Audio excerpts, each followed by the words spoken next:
السلام عليكم ورحمة الله. الحمد لله رب العالمين والصلاة والسلام على أشرف المرسلين وعلى آله وصحبه وسلم. സബഉൽ മൂബിഖാത്ത്, വൻപാപങ്ങൾ ഏഴെണ്ണമാകും.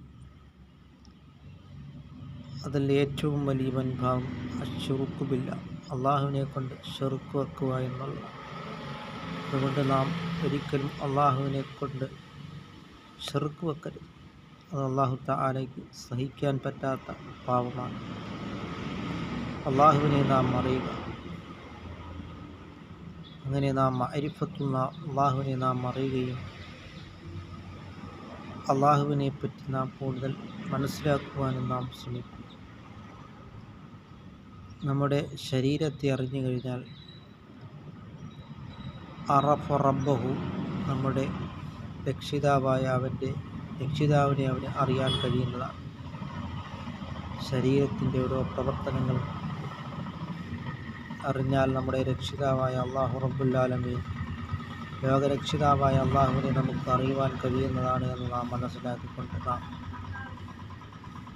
ഒരു കാര്യത്തിലും നാം അള്ളാഹുവിനെ തൊട്ട് നാം പങ്കുവെക്കാതിരിക്കും.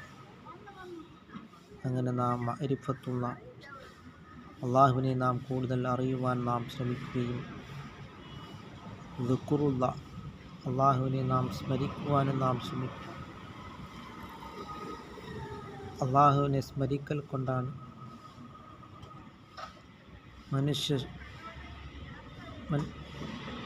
സ്മരിക്കൽ കൊണ്ടാണ് നമ്മുടെ മനസ്സുകൾക്ക് സമാധാനം ഉണ്ടാകുന്നത്.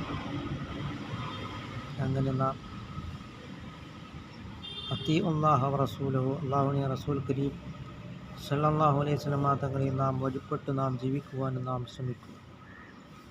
കുല്ലു മൻ അലൈഹാ ഫാൻ, ഈ ലോകത്തുള്ളതെല്ലാം നശിക്കുന്നതാണ്.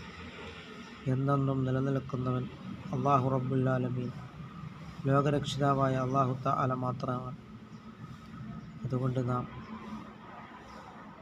അല്ലാഹു റബ്ബുൽ ആലമീൻ, ലോകരക്ഷിതാവായ അള്ളാഹുവിനെ നാം കൂടുതൽ അറിയുവാനും ഇത്തഖുല്ലാഹ്, അള്ളാഹുവിനെ നാം തഖ്വ ചെയ്ത് നാം ജീവിക്കുവാനും നാം ശ്രമിക്കുക.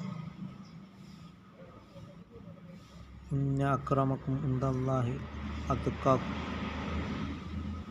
അള്ളാഹുവിൻ്റെ അടുക്കൽ ഏറ്റവും അധികം സ്ഥാനമുള്ളവർ നിങ്ങളിൽ ഏറ്റവും അധികം തഖ്വയുള്ളവർ ആയിരിക്കും.